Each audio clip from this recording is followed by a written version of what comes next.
Hello, I'm going to give you some tips on how to do great fun lessons online, just a few ideas.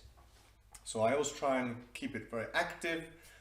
For me, it's good for me because sitting in front of the screen several hours a day, it's good that I get some exercise. So as I've mentioned in my other videos, I always try and have games where there's a lot of movement. I always do a warm-up in the beginning, hands up, hands down, left, right, jump, and so on. So they do the action and they say the words out aloud. And then after a warm-up, I say, okay, find some food. So they get up and look around and try and find some food.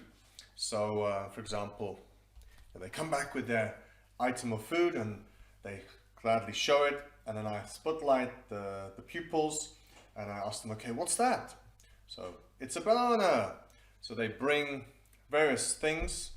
You can ask them to find a drink.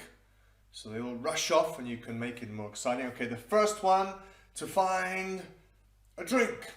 And they go quickly, come back and bring some water or their flask.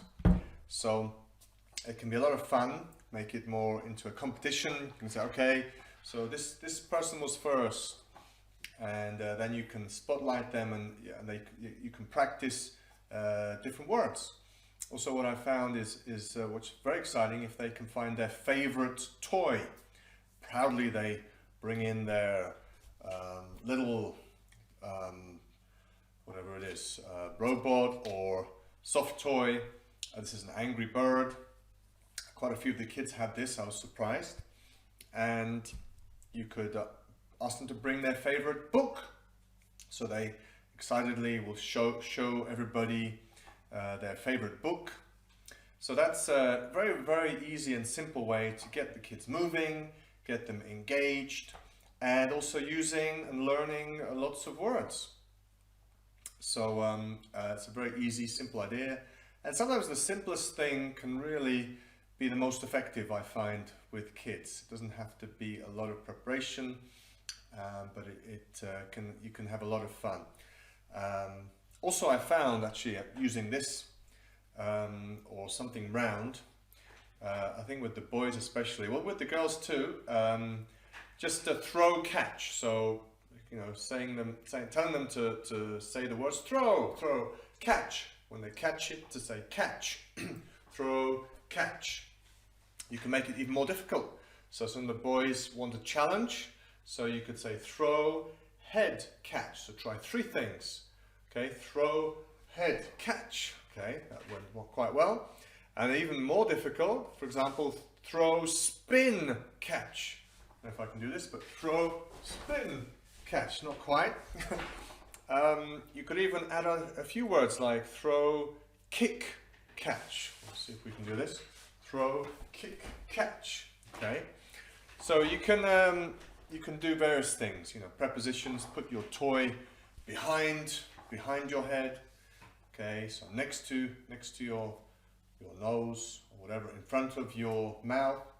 Okay. You can just practice a lot of things using their favorite toys, and yeah, that's about it.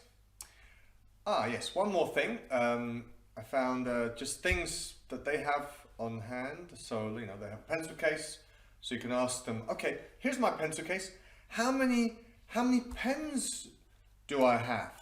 How many pens? So you can get them guessing. So okay, so what do you think? Okay, so you can guess, give them a bit of a kind of like anticipation, like oh no. So then you could put like 20 or a crazy number of amount of pens. I only have 3. Okay, 3. Well done, you got that right. So you could actually put something surprising in there. So what is in my pencil case today? So what do you think it is? You could get a few answers. No.